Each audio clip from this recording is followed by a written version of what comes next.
भारत माता की जय. जय माता दी.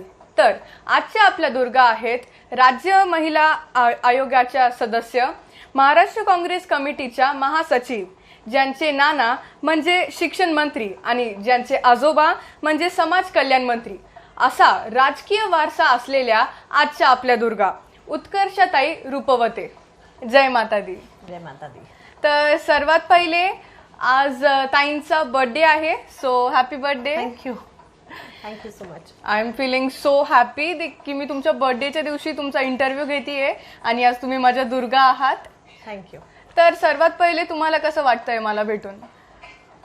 मला माझं तुझ्या वयात मी कशी होते तसं आठवतंय.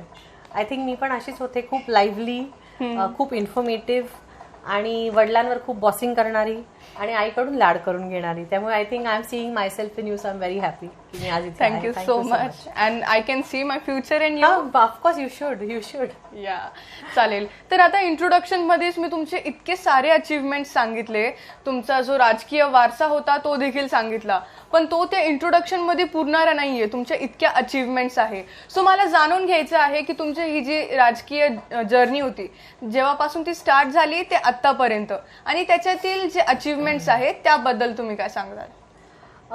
माझा जन्म ज्या घरी झाला त्या घरामध्ये खरं तर दोन विचारसरणींचं संगम होतं. माझ्या आईंचे वडील मधुकरराव चौधरी हे खानदेशातले खूप मोठे नेते, माझी विधानसभा अध्यक्ष, आणि त्यांचं खरं वलय हे त्यांचं शिक्षण मंत्रीपद होतं. कारण आता जी आपल्याकडे प्रचलित 10+2+3 ही जी सिस्टम आहे शैक्षणिक, ही त्यांच्या काळात त्यांनी रुजू केलेली होती. त्यामुळे त्यांचं खूप मोठं योगदान होतं. विधानसभा अध्यक्ष म्हणूनही त्यांचं काम खूप मोठं होतं आणि ते लेवा पाटील समाजाचे मोठे नेते होते. आणि दादासाहेब रूपवते हे बाबासाहेब आंबेडकरांसोबत काम केलेलं नेतृत्व, त्यामुळे ते दलित चळवळीतून आलेले खूप मोठे नेते होते आणि माजी समाज कल्याण मंत्री म्हणून त्यांचं काम अजूनही लोक नाव काढतात. त्यामुळे अशा दोन्हीही विचारसरणींमध्ये जन्म घेतलेली मी नेहमी स्वतःला असं म्हणते, मी माझ्या आईवडिलांनाही म्हणायचे की मी हायब्रिड आहे, कारण ह्या दोन्ही विचारसरणींचा एक मध्यम मार्ग पकडून मी माझ्या आयुष्यात काम करत आहे. तसं म्हटलं तर काँग्रेस हा विचार हा आधीपासूनच घरात होता. मी जसं म्हटलं की मधुकरराव चौधरी, पण मधुकरराव चौधरींचेही वडील म्हणजे माझे परनाना हे धनाजी नाना चौधरी, की ज्यांनी काँग्रेसचं त्या काळातलं जे पहिलं ग्रामीण अधिवेशन झालं, अगदी पहिलं, गांधीजी सगळे नेहरूजी त्या अधिवेशनाला होते, ते अधिवेशन हे आमच्या गावी फैजपूरला झालं होतं आणि धनाजी नाना चौधरी हे त्याचं बॅकबोन होते त्या अधिवेशनाचा. अशी ती एक म्हणजे हिस्ट्री आहे कुटुंबाला. आणि त्याच्यानंतर त्यांची हत्या पण झाली, कारण ते खूप अंधश्रद्धेविरोधात, स्त्री पुरुष समानतेसाठी किंवा जाती विषमतेच्या विरोधात बोलायचे, आणि मग जे त्या गावगुंडांना जे पसंत नाही पडलं त्यांची हत्या झाली. तर असं एक बॅकग्राऊंड ह्या सगळ्या फॅमिलीला आहे की ज्यांनी समाजासाठी खूप काम केलं, शैक्षणिकदृष्ट्या, सामाजिकदृष्ट्या. माझं शिक्षण हे सगळं मुंबईमध्येच झालं. दादासाहेबांचं मूळ गाव अकोले, अहमदनगर जिल्ह्यामधलं आपलं अकोले, आणि त्यांचा जन्म तिकडचाच होता. माझा जन्म मुंबईमध्ये झाला, माझं शिक्षण मुंबईमध्ये झालं. माझी पहिली जी ग्रॅज्युएशन आहे ती मी सेंट झेवियर्स कॉलेज मुंबई इथून केली सोशॉलॉजीमध्ये, आणि त्यानंतर TISS ही खूप नामांकित संस्था आहे मुंबईमध्ये, तिथे मी माझा समाज कार्यकर्त्याचा कोर्स पूर्ण केला, पोस्ट ग्रॅज्युएशन तिथून केलं. आणि त्याच्यानंतर सलग शिक्षण संपल्यानंतर मग मी माझ्या गावी येऊन काम सुरू केलं.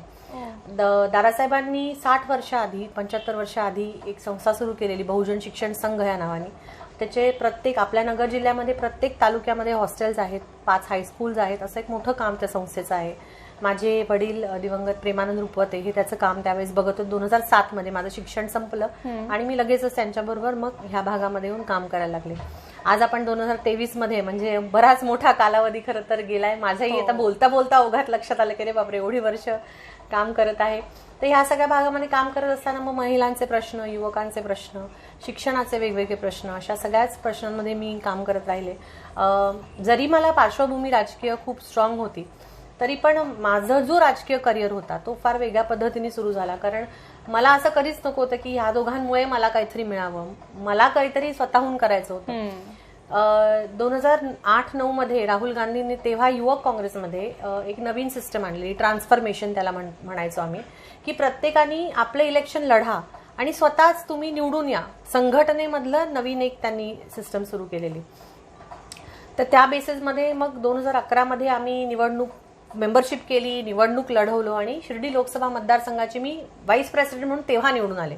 महाराष्ट्रात सर्वात जास्त मताधिक्य एका महिलेला व्हाईस प्रेसिडेंट म्हणून आपल्या इथे मला मिळालं होतं. त्यामुळे that was my first political achievement if we go to say. तशी त्या दृष्टीने संघटनेमध्ये माझी सुरुवात झाली. मग युवक काँग्रेसच्या त्या पदावरून मी पुढे चांगलं काम केलं. त्याच्यामुळे मग नॅशनल टीममध्ये माझं सिलेक्शन झालं आणि 4 वर्ष मग मी दिल्लीच्या ऑफिसमध्ये नॅशनल युथ काँग्रेसची सचिव म्हणून मी काम केलं. ते काम करत असताना मग प्रभारी म्हणून, जसं आता आज मी जर प्रदेश काँग्रेसला पदाधिकारी आहे तर मला कुठल्या तरी जिल्ह्याचा प्रभारी बनवतात, तसं युवक काँग्रेसमध्ये जेव्हा राष्ट्रीय सचिव म्हणून आपण काम करतो तेव्हा कुठल्या तरी राज्याचं प्रभारी म्हणून आपल्याला काम करावं लागतं. तसं मी खूप कठीण राज्यांमध्ये काम केलं. गुजरातमध्ये मी प्रभारी म्हणून काम केलं, त्याच्यानंतर दिल्लीमध्ये काम केलं, गोवा, दादरा नगर, दीव दमन अशा खूप साऱ्या भागां, म्हणजे फक्त प्रभारी म्हणून नाही तर इलेक्शन ड्युटीज पण आमच्या लागायच्या. तर किरणापूर लांजी नावाचा एक असा मतदारसंघ आहे की जिथे नक्सल इन्फेक्टेड एरिया आहे. अशा भागांमध्ये पण जाऊन आम्हाला संघटनेचं काम करायची संधी मिळाली. आणि त्यानंतर मग 4-4.5 वर्ष मी दिल्लीत काम केलं. मग पुन्हा महाराष्ट्रात येऊन इकडच्या संघटनेत सक्रिय झाले. इकडच्या कामामध्ये तर मी होतेच. मग थोडासा ब्रेक घेतला कारण शेवटी लग्न झालेलं होतं, फॅमिली प्लॅनिंग जरुरी होती कारण बॅलन्स लागतो लाईफमध्ये, you can't have either extremes. मग आय स्टार्टेड अ फॅमिली. आज माझा मुलगा 6 वर्षाचा आहे, फर्स्ट स्टँडर्डमध्ये शिकतो आणि मी माझं काम करायला आता मोकळी आहे कारण तो आता मोठा होत चालला, तर I am doing my bit. त्याच्यानंतर मी मुंबई काँग्रेसमध्ये पण थोडाफार काळ काम केलं ॲज अ रिसर्च हेड. त्याच्यानंतर प्रदेश महिला काँग्रेसमध्ये मी महासचिव म्हणून पुन्हा 1-2 वर्ष काम केलं आणि आता महाराष्ट्र प्रदेश काँग्रेस कमिटीमध्ये महासचिव म्हणून काम करते आणि पुणे ग्रामीणला मी प्रभारी म्हणून काम करते. असा एक हा लांबचा पल्ला गेले 15-20 वर्षाचा हा संघटनेतला राहिला. सामाजिक कामामध्ये मी जसं म्हटलं, बहुजन शिक्षण संघ ही संस्था जी आहे त्याच्या आपल्या नगर जिल्ह्यामध्ये प्रत्येक तालुक्याला एक हॉस्टेल आहे. तर तेवढी वर्षाची सगळी मुलं तिथे शिकून गेलेली, त्यांचे प्रश्न, त्या हॉस्टेलचे सगळे प्रश्न, आपल्या आजूबाजूच्या सगळ्या विषयावरती आम्ही त्या माध्यमातून काम करत असतो. बहुजन शिक्षण संघाच्या व्यतिरिक्त कुसुमताई चौधरी महिला कल्याणी संस्था एक आपली आहे, मुंबई बेस्ड आहे ती, जी मधुकरराव चौधरी म्हणजे माझ्या आजी त्यांच्या मिसेस ज्या होत्या कुसुमताई चौधरी, त्यांच्या नावाने आम्ही ती संस्था सुरू केली 1993 मध्ये. माझी आई त्याचं काम बऱ्याच काळ बघत होती. त्यानंतर आई गेल्यानंतर मग मी सचिव म्हणून त्याचं काम बघते आणि तिथे आम्ही बचत गट, फॅमिली काउन्सिलिंग सेंटर, वेगवेगळ्या विषयांवरती धरणे आंदोलन, असं मुंबईमध्ये ते आमचं काम त्या ऑफिसच्या माध्यमातून चालतं. आणखी एक संस्था आहे बालकल्याणी या नावाची, ती संस्था मलबार हिलला आहे. आता मलबार हिल म्हटलं की मुंबईचा सर्वात उच्चभ्रू एरिया आपल्याला वाटतो, पण तिथे पण झोपडपट्ट्या आहेत, तिथे पण खूप दारिद्र्य आहे. तर त्या सगळ्या मुलांसाठी काम करणारी ती एक संस्था आहे जी माझ्या आजोबांनी सुरू केलेली. त्या संस्थेचंही मी सचिव म्हणून काम बघते. तर असं साधारण काम सध्या आहे. आणि नवीन जबाबदारी जी आहे ती राज्य महिला आयोगाची सदस्य म्हणून पण मी जानेवारी 2022 पासून काम करते, 1.5 वर्षात होत आला. आणि ती खूप वेगळी जबाबदारी आहे कारण हे जे सगळं काम मी सांगितलं ते मी एक काय म्हणतो आपण कार्यकर्ता म्हणून करत होते, ऍक्टिव्हिस्ट ज्याला आपण म्हणतो, की जे सरकारवरती आपण खूप ताशेरे ओढतो किंवा एखादा विषय आला की आपण त्याचं आंदोलन करतो, धरणं करतो.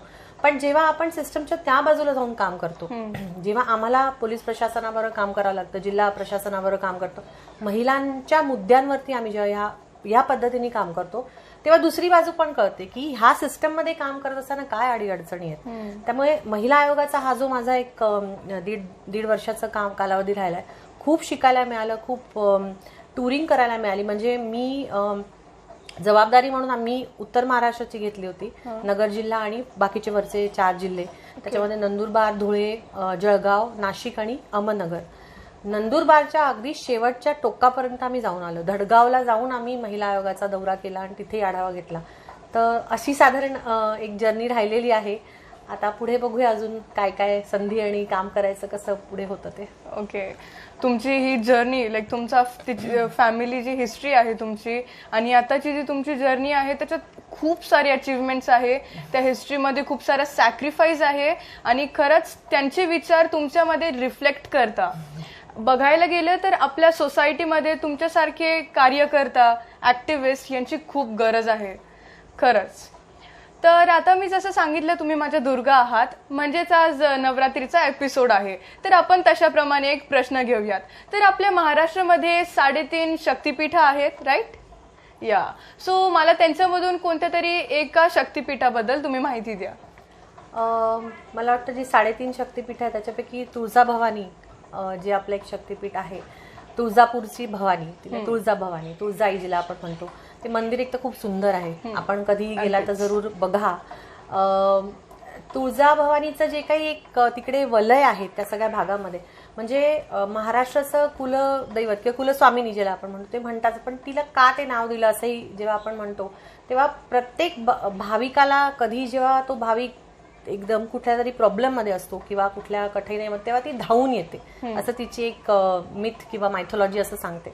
त्यामुळे ती एक शक्तिपीठ आहे आणि तिच्याकडून ऊर्जा घेऊन खरं तर तिने जसं चुकीच्या शक्तींचा वध केला, मला वाटतं अशा आपल्या सगळ्या तुळजाभवानीच्या रूपामध्ये आपण ज्या काम करतो की नको त्या गोष्टी जेव्हा समाजात होतात तेव्हा त्या गोष्टी थांबवण्यासाठी आणि महिलांच्या बाजूनी, युवकांच्या बाजूनी ज्यांना गरज आहे, ज्या घटकांना आपल्या मदतीची गरज, जशी आई धावून येते तसं आपण धावून येऊन प्रयत्न करावा किमान मदत करायचा, असं मला वाटतं त्यांच्याकडून आपण शिकू शकतो. या चालेल. तर आता जसं मी बघायला गेलं तर पॉलिटिशियन्स ऍक्च्युली आपल्याला वाटतं फक्त जसं मीडिया आपल्याला दाखवते की ते जास्त हार्ड वर्किंग नसतात किंवा कधी कधी लाईक मीडिया मला जसं लाईक कळतं, विचार हो मला जसं लाईक कळतं समजतं त्या ह्याच्यानी असं दाखवलं जातं की पॉलिटिशियन्स इतके हार्ड वर्किंग नसतात.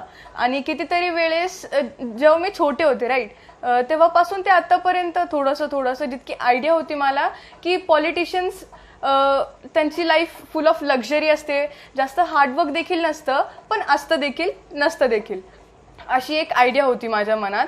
पण जशी तुमची जर्नी पाहिली आणि आता थोडं कळायला लागलं तेव्हापासून आता हे समजलं की पॉलिटिशियन्सची लाईफ खूप हार्ड असते. कधीही काहीही होऊ शकतं त्यांच्या लाईफमध्ये.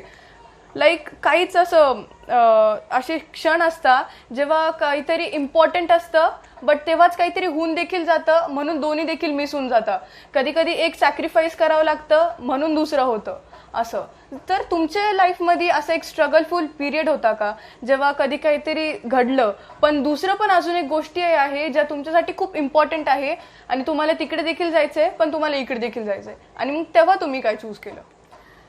नक्कीच मला वाटतं जो एक हा गैरसमज पण म्हणणार नाही आणि खरं पण म्हणणार नाही, कारण काहींच्या बाबतीत ते खरं आहे की काही राजकारण्यांच्या घरामध्ये खरंच फार काही न करता खूप काही मिळालं आणि त्यांची तिसरी पिढी आता आरामात म्हणजे it goes on and on.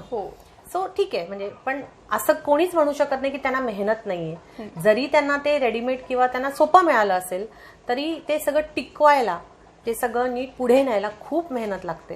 ती सोपं नसतं. आपल्याला फेस व्हॅल्यूवर असं वाटतं की अरे काय नाही, गाड्या आहेत, सगळं नाही, पण ती मेहनत जी असते ती फार मोठी असते. माझ्या बाबतीत जर म्हणाल तर मला खूप जास्त स्ट्रगल करावं लागलं नाही. त्याचं कारण हे होतं की माझ्या सगळ्याच फॅमिलीज खूप सपोर्टिव्ह होत्या. माझ्या आईकडची, माझ्या वडिलांकडची, त्यांचं तर मला बॅकिंग होतंच, पण मी ज्या घरामध्ये लग्न करून गेले ते पूर्णपणे नॉन पॉलिटिकल होते. त्यांना ह्या सगळ्या गोष्टींची काहीच म्हणजे गंधही नव्हता.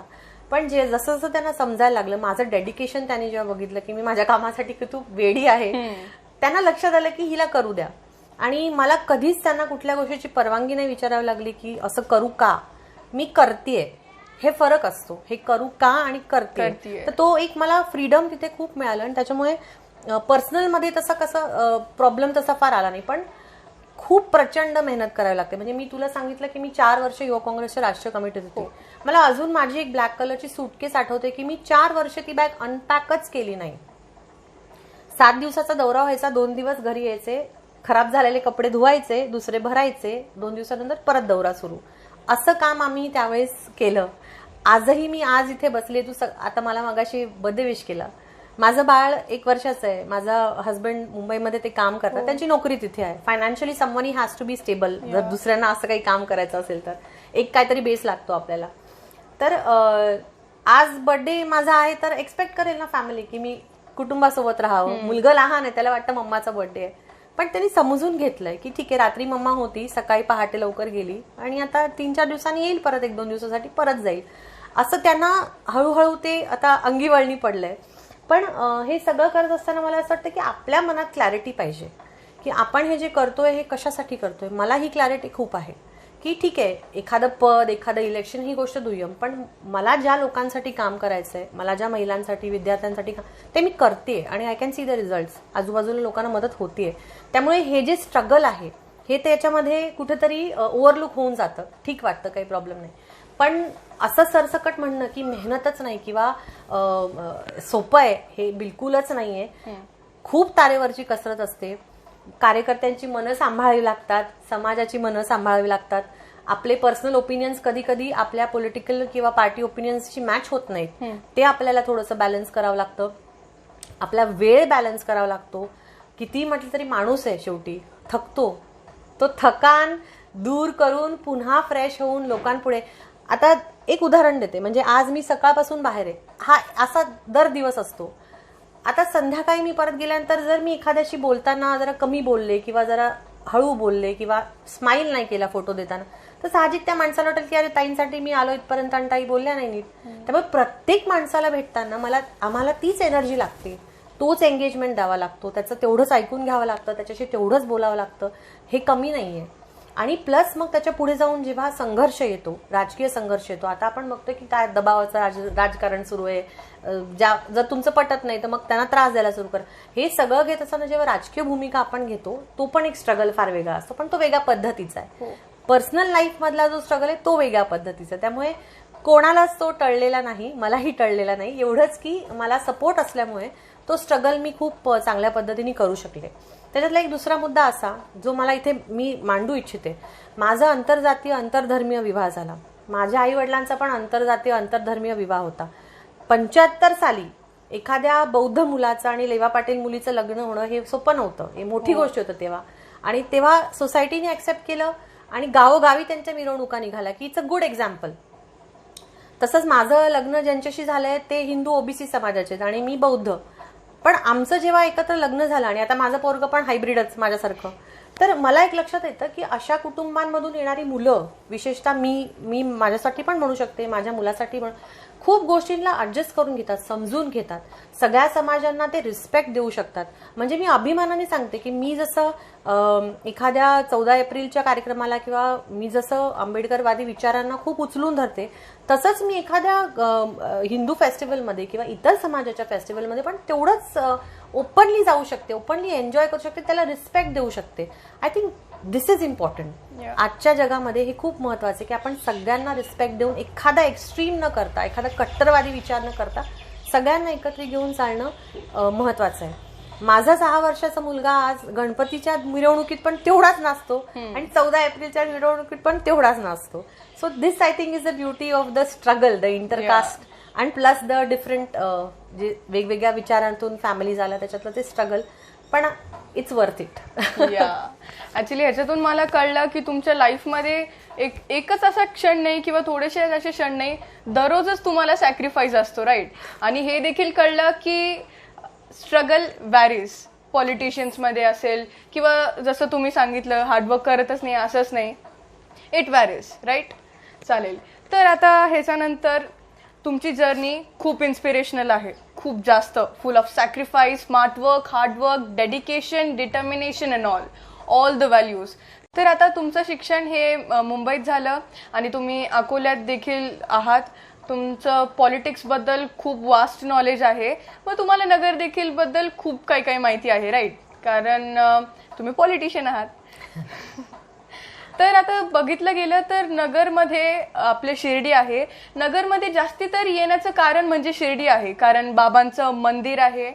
आणि जेव्हा पिलग्रिम्स असतात किंवा टुरिस्ट असतात जे नगर मनमाडमध्ये जेव्हा ते येतात, आय एम सॉरी, जेव्हा ते शिर्डीमध्ये येण्याचा त्यांचा प्रवास सुरू होतो, तेव्हाच त्यांना रोड असा लागतो ना की इथे यायची इच्छा ती थोडीफार कमी कमी होत चालते. नगर मनमाड रोड, तुम्हाला त्याची परिस्थिती माहीतच असेल, मी त्याच्यावर देखील खूप सारे व्हिडिओज बनवलेले आहे. तर तिथून त्याची स्टार्टिंग होते. मग इथं आल्यावर कितीतरी अशा गोष्टी असतात की हॉटेल्सचे प्राइसेस असतात किंवा त्यांना अडचणी होत असतात, त्यांच्यासोबत कधी कधी चांगला व्यवहार होत नाही शिर्डीमध्ये येऊन.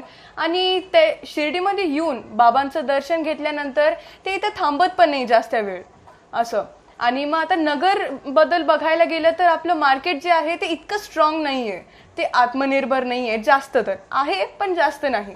तर ह्याबद्दल तुमचं काय म्हणणं आहे? आतापर्यंत जी डेव्हलपमेंट आहे ती का नाही झाली जितकी व्हायची होती तितकी? आणि मी ऐकलेलं आहे की तुम्ही आता कॅन्डिडेट आहात MP साठी, तर तुम्ही निवडून आल्यावर तुम्ही ह्याच्यावर काय कराल? खरं म्हणजे शिर्डी हे आपल्या सगळ्यांचं एक श्रद्धास्थान आहे. आणि जसं तू म्हटली तसं फक्त एका धर्माची नाही, सगळ्या धर्माची लोक इथे येतात आणि इंटरनॅशनल डेस्टिनेशनहून येतात. पण ज्या सोयीसुविधा इथे उपलब्ध पाहिजेत, किंवा जी फसवणूक लोकांची होते, आता मागच्या आठवड्यात आम्ही एक आंदोलन केलं त्याच्या विरोधात की पासेस पण 3-3, 4-4 पट्टीनी त्याचं प्राइस लावून विकतात, किंवा बाहेरून आलेल्या सगळे परदेशी जे हे आहेत टुरिस्ट आहेत त्यांना फसवलं जातं. हा शिर्डीचा जो एक म्हणजे म्हणतो ना आपण की ते नाव खराब होण्यासारखी गोष्ट आहे. त्यामुळे त्याच्यावरती निश्चितच कंट्रोल आला पाहिजे. तर ते ऑनलाईन पासेस वगैरे होतील, त्यांनी काही कंट्रोल होईल. पण एकूणच ऍडमिनिस्ट्रेशनचा जरब जो बसला पाहिजे या सगळ्या प्रश्नांवर तो होत नाहीये. त्यामुळे ते झालं पाहिजे आणि ते महत्वाचं आहे. रस्ते जर तू म्हणशील तर रस्ते तर म्हणजे आता काय म्हणावं, दॅट्स माय फेवरेट पॉइंट. की म्हणजे मी गंमत अशी वाटते मला की हे 2-2 वर्षात एक रस्ता पुन्हा पुन्हा होतो, तो पुन्हा वाहून जातो, पुन्हा तेवढेच खड्डे पडतात. 60-60 वर्ष आधी केलेली धरणं तशीच्या तशी चांगली आहेत. आमच्या आजांनी केलेली कामं ती घरं अजून तशीच चांगली आहेत. हे का होत आहे?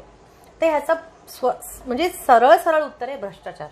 जर त्या कामाची जर प्रत चांगली नसेल, त्याच्यामध्ये भ्रष्टाचार होत असेल, तर निश्चितच ज्या गोष्टी बनतात त्या कमी दर्जाच्या बनणार आणि त्या टिकणार नाहीत. शिवाय ट्रॅफिक वाढली ह्याचा अंदाज आपण घ्यायला पाहिजे. खूप गोष्टी त्याच्यामध्ये नियोजन नाही. दोन्ही म्हणजे सगळ्या यंत्रणेचं एक कोऑर्डिनेशन पाहिजे याला. मला वाटतं ते सर्वात जास्त मिसिंग फॅक्ट आहे. प्रत्येक जण आपापल्यासाठी काम करतोय. हा तालुका त्याच्यासाठी, तो तालुका त्याच्यासाठी. एक फॅमिली म्हणून, एक कुटुंब म्हणून बांधण्याचं गरज नगर जिल्ह्याला आहे असं मला प्रामाणिकपणे वाटतं. आणि विशेषतः तू जे अर्बन डेव्हलपमेंट किंवा तू इंडस्ट्रियल डेव्हलपमेंट बद्दल बोलली, बाजारपेठेबद्दल बोलली, खूप स्कोप आहे.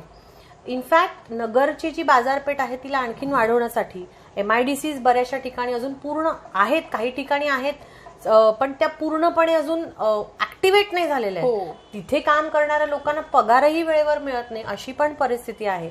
त्यामुळे त्याचे वेगळे प्रश्न आहेत. नवीन किती इंडस्ट्री आली, नोकरी धंदे आले, उलट जे आहे तेच किती कमी झाले, हा एक दुसरा प्रश्न आहे. युवकांमधली जी बेरोजगारी आहे ती एवढी प्रचंड वाढली आणि फक्त मोबाईलवरती फेसबुक खेळत बसायचं एवढं जे आमच्या युवकांकडे काम राहिले आणि हाताला काम काहीच नाही ना.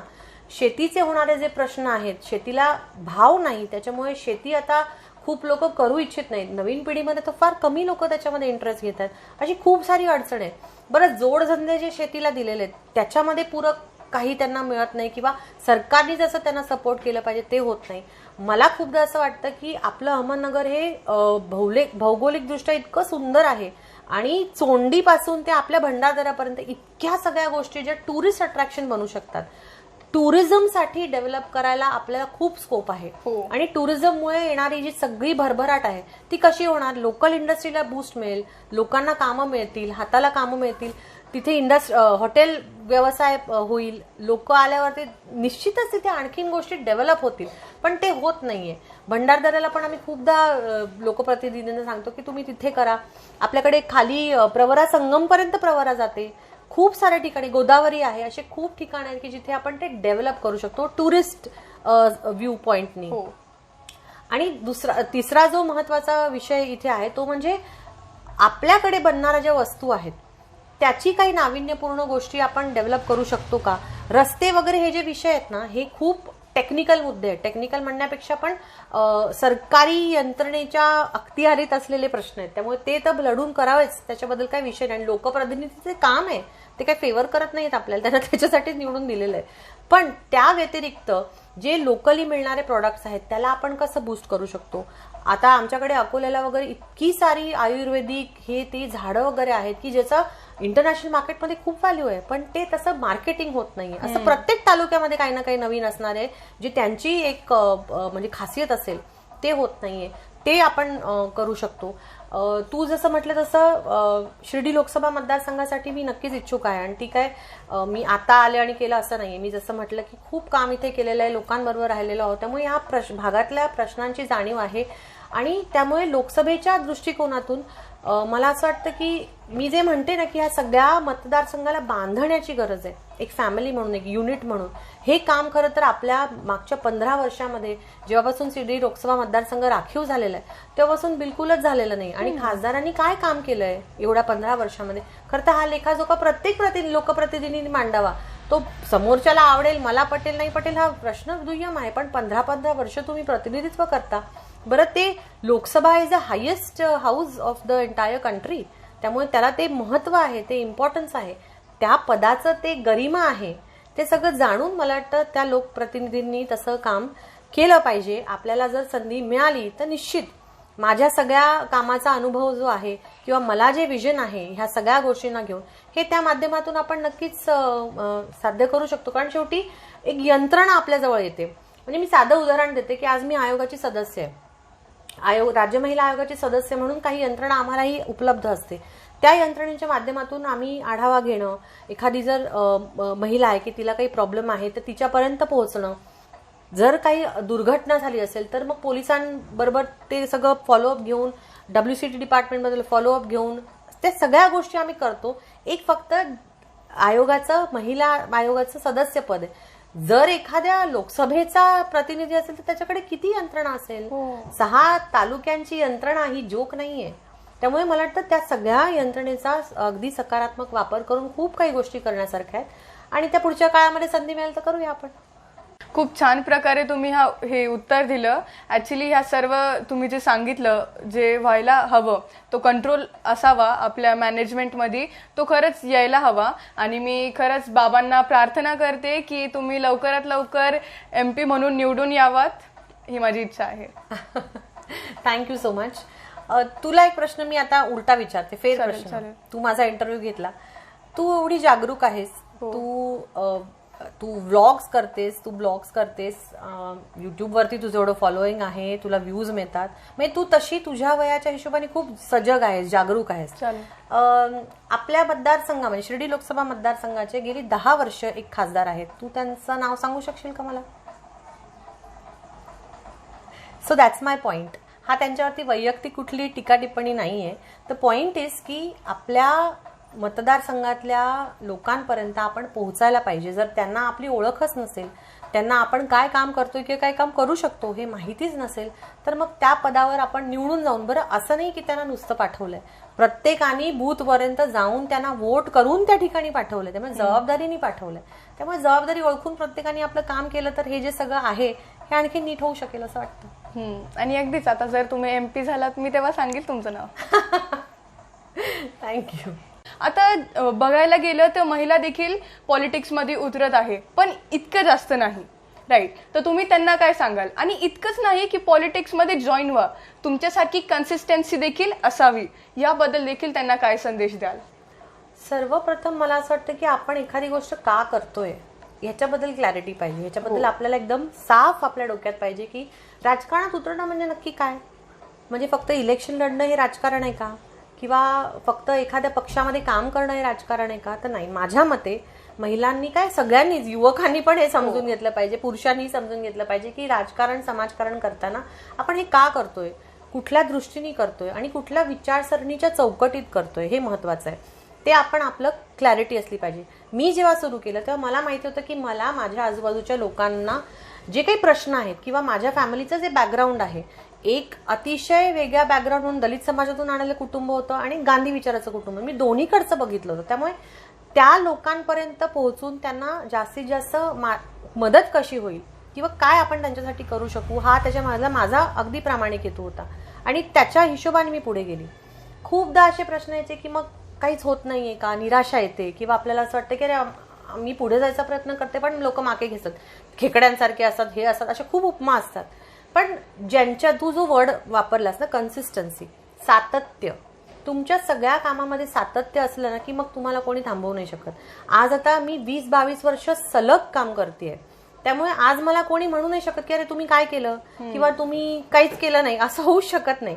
कारण मी केलंय काम आणि आता मी त्या कामाच्या जोरावरती काही गोष्टी बोलू शकते, मांडू शकते, माझ्या नेत्यांशी एक डायलॉग करू शकते, एक एक्सपिरियन्समुळे पण आपल्याला येतं. त्यामुळे महिलांना हे आवर्जून मी सांगेन की तुम्हाला जे वाटतं, तुम्हाला जे तुमच्या सगळ्या आजूबाजूच्या प्रश्नांबद्दल वाटतं, तुम्ही जर राजकीय प्रश्नात काम करत असाल त्याच्या सगळ्या विषयांबद्दल वाटतं, हे तुम्ही बोलत राहायला पाहिजे. पहिली गोष्ट, कुठल्याही मुद्द्यावरती तुमचं काहीच तुमचं काही म्हणणंच नाही असं होऊ शकत नाही. काही गोष्टींवरती तुम्ही शांतपणे तुमची भूमिका ही तुम्हाला मांडता आली पाहिजे. कारण शेवटी तुम्हाला जेव्हा लोक बघतात ते तुमच्या भूमिकेमुळे तुम्हाला ओळखतात. मी जे आज मांडते माझी भूमिका, त्याच्यामुळेच तुझ्या इंटरव्ह्यू नंतर मला लोक ओळखणार आहेत. त्यामुळे ही स्पष्ट असली ना की लोकांना तुम्ही व्यक्ती म्हणून स्पष्ट दिसता. दुसरी गोष्ट, जे तुम्ही बोलता तसंच तुम्ही असलं पाहिजे. जर तुम्ही तसं नसाल तर मग तो फार चांगलं, तुम्हालाही त्याचा प्रॉब्लेम होईल पुढे जाऊन. त्यामुळे जसे आहात तसं बिंदास. तुम्ही जर लाजाळू आहात तर लाजाळू, बिंदास तर बिंदास, व्हॉट एव्हर, पण ते तुम्ही स्पष्ट असलं पाहिजे. आणि तिसरा जो म्हणजे महिला म्हटलं की लगेच मग खूप प्रश्न असतात, मग ती अशीच का, मग ती तशीच का, त्या सगळ्या गोष्टींकडे दुर्लक्ष करायचा. तुम्ही स्वतःही अशा कुठल्याही महिलेबद्दल बोलताना, म्हणजे सगळ्याच महिलांनी पण महिलांबद्दल बोलताना अगदी कटाक्षाने, कमी शब्दात आणि नको त्या आर्ग्युमेंट्समध्ये पडायची गरजच नसते. ह्या सगळ्या लूज टॉक्स आपण म्हणतो ना, ज्या गॉसिप, ते सगळं बंद केलं ना तर महिलांना अशा क्षेत्रात पण काम करणं अजून सोपं जाईल. आणि जे सगळे आजूबाजूला काम करणारी मंडळी, त्यांना रिस्पेक्ट द्या, ते तुम्हाला रिस्पेक्ट परत देतील. असं नाही की मला वाईट अनुभव आले नाहीत. वाईट अनुभव प्रत्येक महिलेला येतात, पण ते काय फक्त राजकारणात येतात का? नाही. तू जर इथून चालत गेली बस स्टँड पर्यंत तर तुला तिथेही वाईट अनुभव येणार आहे. मी खूपदा कार्यक्रमांमध्ये जेव्हा आम्ही व्याख्यान वगैरे घेतो किंवा सभा घेतो तेव्हा मी विचारते की महिलांच्या प्रश्नावरती आम्ही का एवढ्या पोटतिडकीने बोलतो किंवा का आम्हाला एवढा त्रास होतो. तर निम्म्याहून अधिक पुरुष असतात आणि थोड्याफार महिला असतात. तर आम्ही त्यांना सांगतो की अशी एकही महिला ह्या सभागृहात हात वरती करो की तिला आजपर्यंत कुठल्याही पुरुषांनी वाईट नजरेने किंवा वाईट हेतूनी बघितलं नाही किंवा हात लावला गेला नाही. एकही महिला हात वरती करणार नाही. पण जर ते पुरुषांना विचारलं की किती पुरुषांना महिलांनी डोळा मारला किंवा चुकीच्या दृष्टीने बघितलं किंवा हात लावलं, इफ टीजिंग ज्याला म्हणतो किंवा विनरभंग आपण त्याला म्हणतो, एकही पुरुष हात वर करणार नाही. म्हणजे प्रत्येक स्त्रीला जन्मामध्ये कधी ना कधी हा वाईट अनुभव आलेला असतो, कमी जास्त प्रमाणात. त्यामुळे ते सगळं लक्षात घेता. आता ते इज्जत काचेचं भांडं वगैरे अशा सगळ्या कल्पना आता फार म्हणजे चुकीच्या आणि जुन्या झाल्या. महिलांनी स्वतःचं प्रोटेक्शन करून प्रत्येक क्षेत्रात अगदी कॉन्फिडेंटली उतरावं. चुका काय चपाती बनवता नाही होतात की नाही, तसंच आहे हे. चुका झाल्या तर त्या सुधारता येतात, पण आपण स्ट्रॉंग राहायला पाहिजे. आपली पर्सनॅलिटी जी आहे तशीच दाखवली पाहिजे आणि आपल्या मग सगळ्या ह्याच्यामध्ये कुठे दुफळी नाही झाली पाहिजे की ही एक म्हणते आणि करते वेगळं, असं नाही झालं पाहिजे. आणि शेवटचा मुद्दा, हे सगळं करत असताना मला असं वाटतं की बॅलन्स ठेवणं गरजेचं आहे. हे सोडून ते पकडू, म्हणजे घर सोडायचं आणि राजकारण पकडायचं, का जॉब सोडायचा आणि घर सांभाळायचं, का जॉबच करायचा, असं खूप प्रश्न महिलांपुढे असतात. पण आय थिंक जसं ते दुर्गेचं स्वरूप आहे की सगळ्या हातात काही ना काही आपल्या असतं आणि तिच्या म्हणजे वेगवेगळ्या गोष्टी हँडल करते, ती वेपन्स आहेत ते. पण तसं प्रत्येक महिला तिच्या ज्या सगळ्या आजूबाजूच्या तिच्या जबाबदाऱ्या ज्या आहेत, राजकीय असो, घरातल्या असो, कामातल्या असो, सगळं ती बॅलन्स करू शकते. आणि ही खरं महिलांची स्पेशालिटी आहे, जी पुरुषांमध्ये थोडी कमी आहे असं मला वाटतं. आहे 100% आहे, पण थोडीशी कमी आमच्या महिलांमध्ये जास्त आहे. म्हणजे फॉर एक्झाम्पल मी पुन्हा सांगते, आज जेव्हा मी सकाळी इथे आले आणि माझ्या मुलाच्या शाळेतून फोन आला की अरे त्याचं पोट दुखतं, त्याला घरी घेऊन जा, तर त्या शाळेने मला फोन केला, मदर म्हणून मला फोन केला, त्या डेटाबेसमध्ये माझा नंबर. तर मी काय करायला पाहिजे? मी रडायला पाहिजे का ढसाढसा की अरे पोराला? मी नवऱ्याला फोन केला, नवरा मुंबईतच होता, त्याने त्याला घरी घेऊन आला. तो ठीक आहे, आराम कर बाळा. असे सोल्युशन्स निघू शकतात, असे तुम्ही हँडल करू शकता सिच्युएशन. पॅनिक व्हायची गरज नसते, ही सर्वात मोठी बाब आहे. कारण जर अशी एखादी ठेच लागली ना की महिला मग घरी बसून जातात किंवा मग ते थांबून घेतात. तसं नाही झालं पाहिजे. थोडीफार अडचण आली ती तुम्ही सॉल्व्ह करा आणि पुढे जा. सो आय थिंक शिकतो आपण या सगळ्या गोष्टीतून आणि that is the beauty of the journey. या ऍक्च्युली तर आज या इंटरव्ह्यूच्या माध्यमाने मला खूप काही कळलं. लाईक इतक्या साऱ्या व्हॅल्यूज भेटल्या की मी ते आता सांगू नाही शकत. मी परत एकदा इंटरव्ह्यू माझा स्वतःचा बघेल, तेच मी रिवाईज करेल जेव्हा मला प्रॉब्लेम होत जाईल, तेव्हा मला तसे डिसिजन्स घ्यायचे असतील किंवा परत एकदा रिकॉल करायचं असेल की काय करू मी, परत एकदा हा इंटरव्ह्यू मी बघेल. आणि खूप व्हॅल्युएबल होता हा इंटरव्ह्यू माझ्यासाठी आणि व्ह्युअर्ससाठी. 2 गोष्टी ज्या मला खूप जास्त पटल्या आणि ज्या मला खूप नवीन होत्या कळण्यासाठी, लाईक त्या आहे clarity of what we are doing and why we are doing. I think ती गोष्ट आहे जी तुम्हाला पॉवर देते उभं राहण्याची आणि बोलण्याची, तितकं बेधडक राहण्याची, अशी ती पॉवर भेटते त्याच्यातून. आणि सेकंड म्हणजे ट्रान्सपरन्सी. जसं तुम्ही सांगितलं, आपण जे आहोत तेच दाखवा, नाहीतर प्रॉब्लेम होऊन जातो तेच. सो त्या 2 गोष्टी मला खूप छान कळल्या आजच्या ह्याच्यात. आणि महिलांना देखील तुम्ही जो संदेश दिला तो खूप छान होता. थँक्यू सो मच की आज तुमचा बर्थडे आहे आणि त्या दिवशी तुम्ही माझ्याकडे आलात. Thank you so much. आणि चालेल, जय माता दी. थँक्यू. जय माता.